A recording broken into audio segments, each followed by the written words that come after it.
Bonjour à tous. Donc, je suis Hortense Mourier, je suis le chef du service développement économique durable à la métropole du Grand Paris. Mon service porte les politiques métropolitaines en matière d'économie circulaire, d'économie sociale et solidaire et de logistique urbaine. Je vais, avec la slide qui suit, vous dire juste quelques mots de la collectivité. Qui est une collectivité assez récente, puisque créée en 2016. Maintenant, je ne sais pas si vous avez la main sur la présentation et du coup, je vous guide dans le passage des slides. Je pense que vous pouvez cliquer parce que je crois qu'il y a une autre image qui doit apparaître. Voilà. Voilà. Donc la métropole, elle est sur un territoire géographique qui représente la zone dense urbaine continue de la région Île-de-France. C'est 131 communes, donc la ville de Paris et l'ensemble des territoires autour de Paris.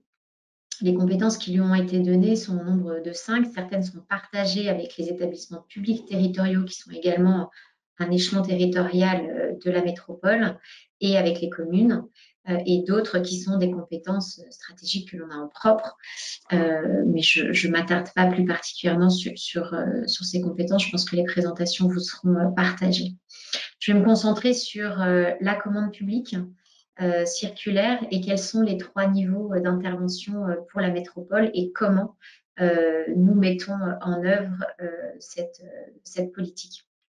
Sur la slide suivante, donc, on a la politique d'achat métropolitaine, bien évidemment, en tant qu'acheteur public, notre politique d'investissement métropolitain, puisque nous accompagnons avec différents dispositifs financiers l'ensemble des collectivités, donc communes et établissements publics territoriaux, dans leurs projets d'investissement. Et puis, par le biais d'une politique d'accompagnement des achats, des stratégies d'achat de ces collectivités.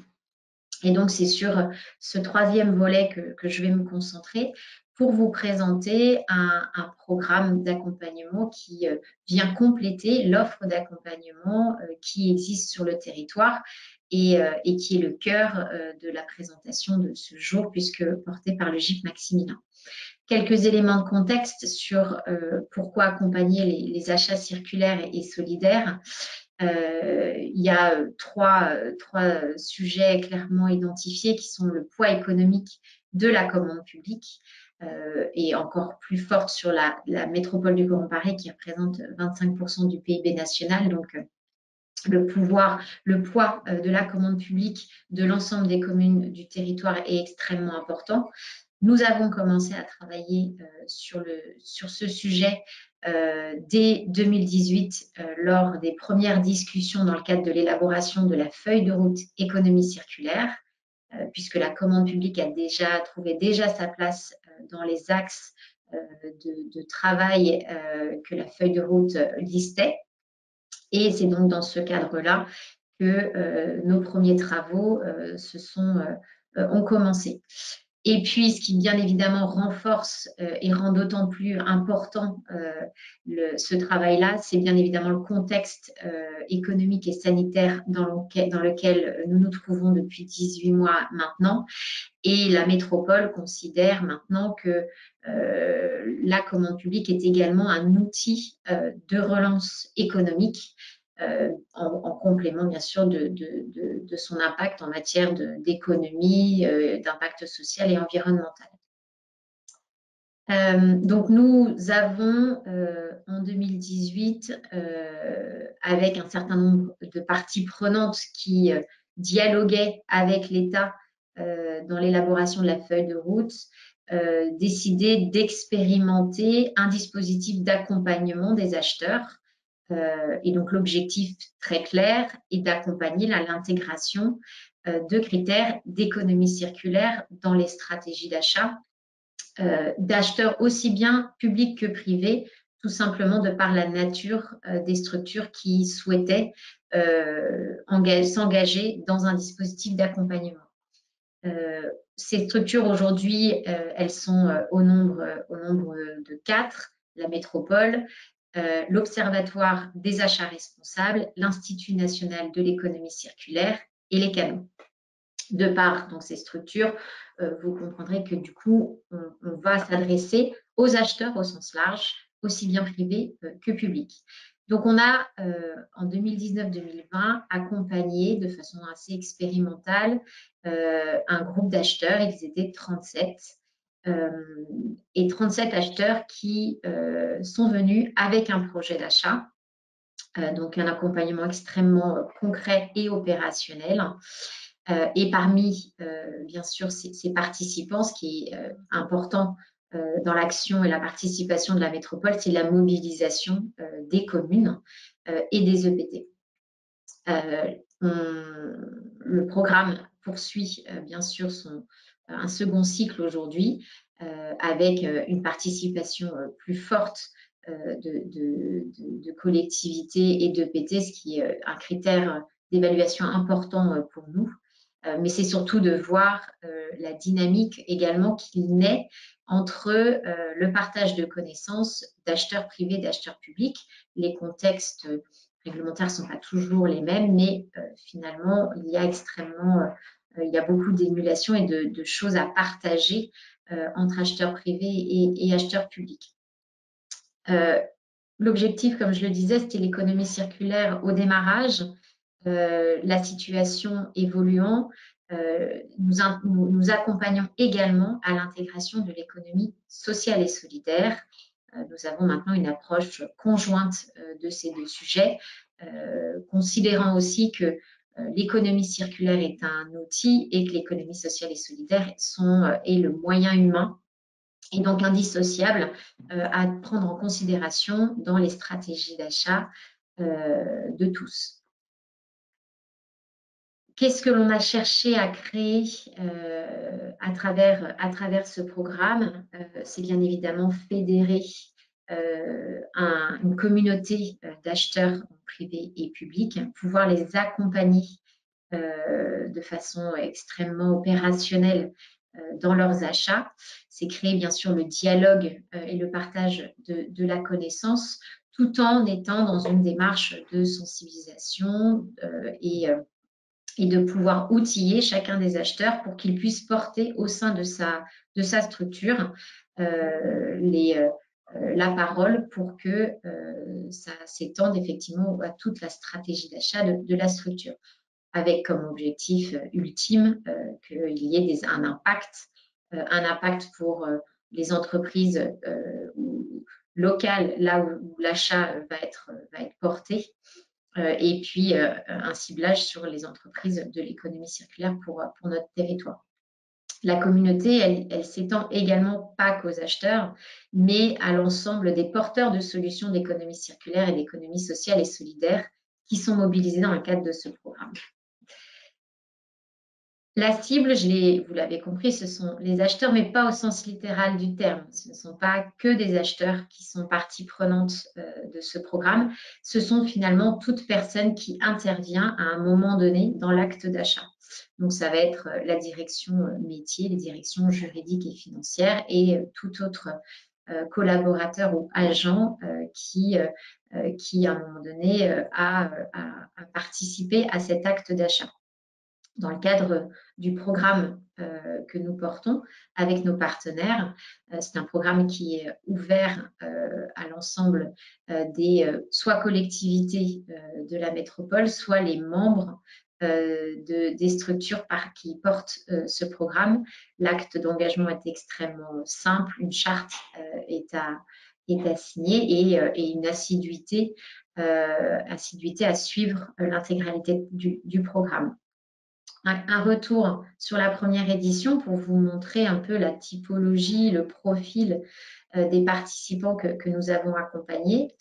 On a effectivement des structures de publiques comme privées, mais ce qui a été extrêmement profitable pour nous, c'est l'accompagnement du ministère des Infrastructures et de l'Environnement des Pays-Bas, qui est pionnier dans la commande publique circulaire en Europe et qui, dans une démarche de promotion de Green Deal pour les achats publics circulaires, nous a accompagnés dans la structuration et la mise en place de ce programme première édition.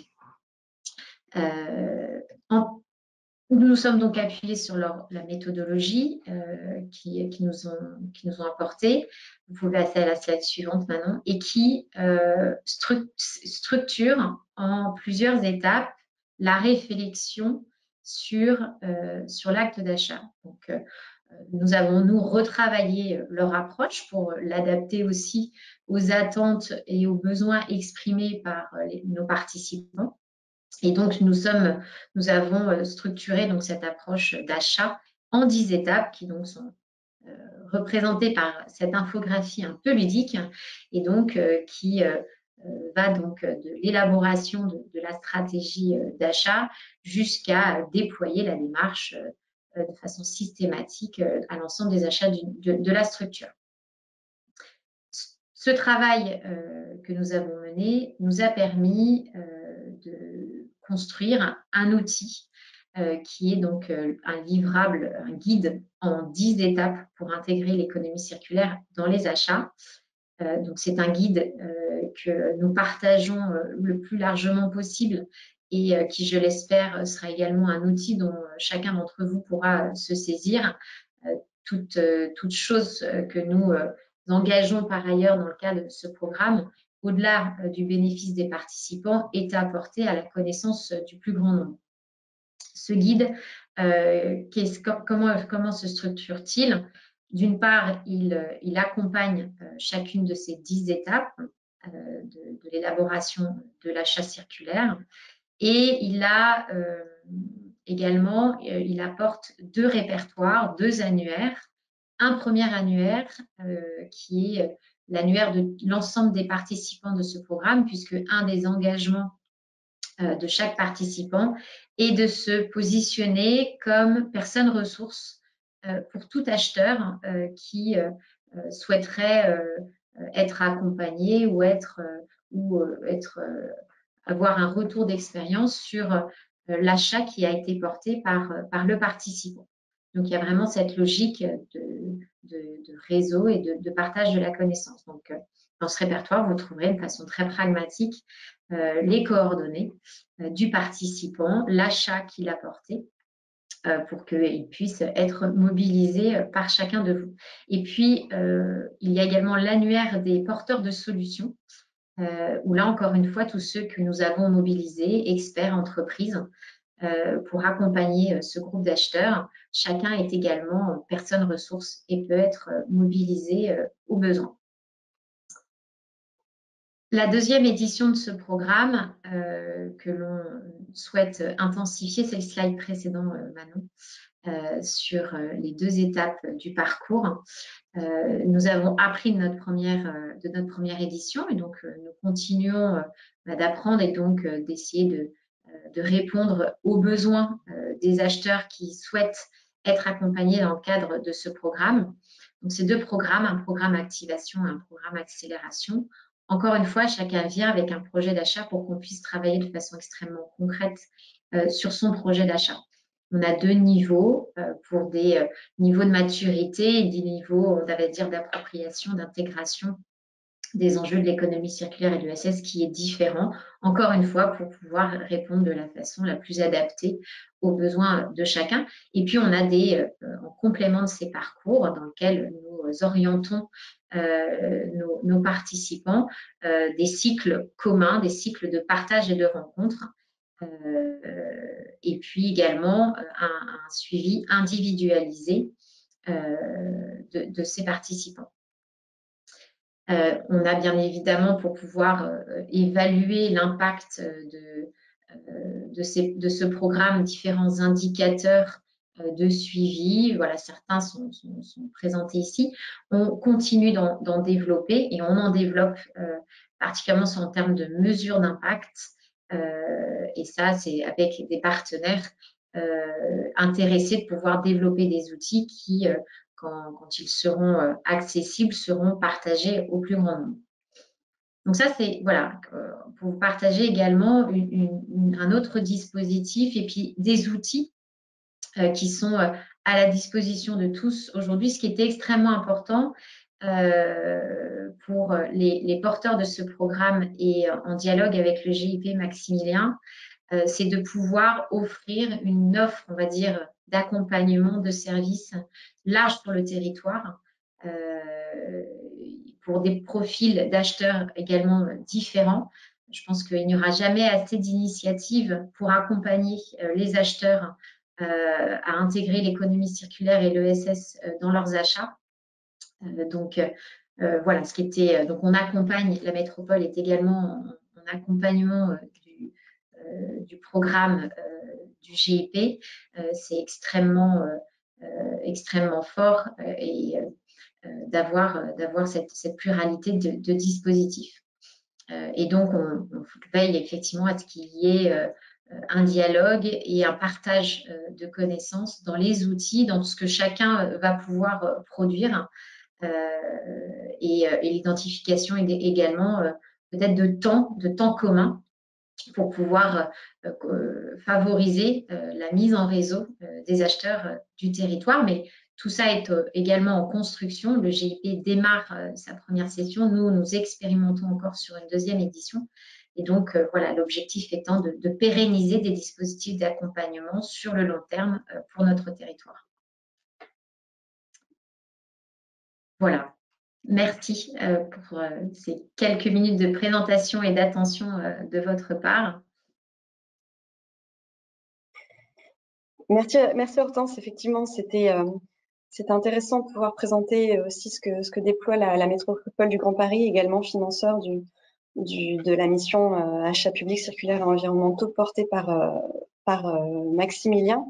Effectivement, il y a complémentarité entre les programmes dans la mesure où vous avez démarré avec des axes aussi et des segments d'achat différents et spécifiques comme on va le faire. On aura vocation, à travers le réseau des acheteurs franciliens, à déployer de manière un peu plus globale et générale dans un premier temps l'intégration de la commande publique circulaire environnementale avec la co-construction avec les acheteurs. Aussi, effectivement, on va le voir sur des segments d'achat pré-identifiés. L'aboutissement étant effectivement les clauses, Monsieur Charest-Lécurrent le rappelait bien, mais d'un processus long en co-construction, et ça fait également partie de la mission que de profiter de ces synergies, de mutualiser et capitaliser. Typiquement, la cartographie que vous menez et ce guide vient alimenter la boîte à outils. Ce ne sera pas le rôle directement du GIP d'avoir cette base de contact que le programme de la MGP permet de fournir aujourd'hui. On pourra relayer vers ces réseaux ou à travers la plateforme Maximilien. Mais voilà, de pouvoir compiler toutes ces cartographies. À titre d'information, par exemple, l'AC est également sollicité pour faire cette cartographie des différentes missions et la synergie entre les programmes en cours et cartographier les acteurs. Ça nous intéressera plus spécifiquement, mais Ecopolis, plus spécifiquement dans le BTP, réalise aussi ce travail. Donc voilà, ça va être de pouvoir mettre en harmonie tous ces réseaux et toutes ces actions. Merci Hortense. Alors, je n'ai pas vu de questions non plus posées sur votre intervention. Donc, je vous propose Merci, bonne continuation. Merci encore. Bonne journée.